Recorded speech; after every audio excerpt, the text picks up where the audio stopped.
seruput kopi dulu Lur. Karena di bagian ini, ceritanya makin pahit. Bukan cuma soal Venezuela, bukan cuma soal Amerika, tapi juga soal Timor Leste yang cuma bisa nangis doang. Bayangin posisi Timor Leste sekarang. Di atas kertas, tanker Olina berbendera Timor Leste. Secara teori, itu berarti negara benderanya ikut terseret. Tapi secara realita militer, Timor Leste tidak punya apa-apa untuk membela kepentingannya. Angkatan bersenjata Timor Leste apa isinya? Bukan fregat, bukan korvet, bukan kapal patroli laut lepas. Mereka bahkan tidak punya angkatan laut tempur yang layak disebut. Persenjataannya, mayoritas senapan ringan, kendaraan taktis, dan personel infanteri. Itu pun fokusnya ke keamanan darat, bukan perang laut. Jadi ketika kapal berbendera mereka disita oleh pasukan Amerika Serikat yang diluncurkan dari USS Gerald R. Ford, sebuah kapal induk nuklir terbesar di dunia. Mau ngapain Timor Leste? Protes diplomatik? Bisa. Nota keberatan? Bisa. Tapi secara militer, kosong. Ini bukan soal berani atau tidak, ini soal tidak punya kemampuan. Bahkan kalau Timor Leste marah sekalipun, mau kirim apa ke Karibia? Kapal patroli saja tidak ada. Jet tempur tidak ada. Radar laut jarak jauh tidak ada. Yang ada cuma senapan. Dan senapan tidak ada artinya di hadapan Carrier Strike Group.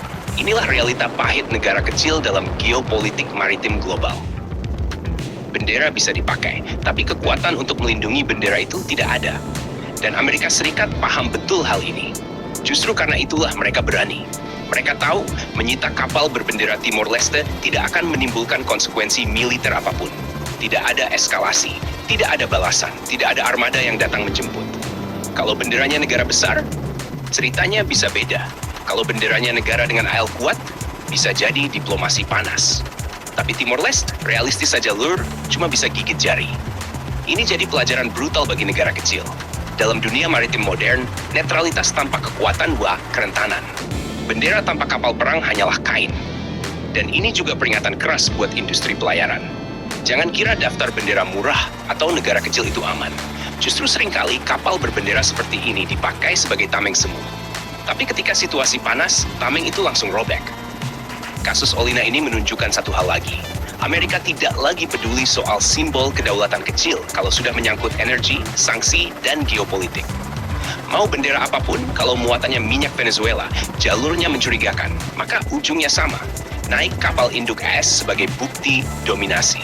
Jadi Lur, Timor Leste di cerita ini bukan aktor utama, tapi justru contoh paling telanjang tentang realita kekuatan global.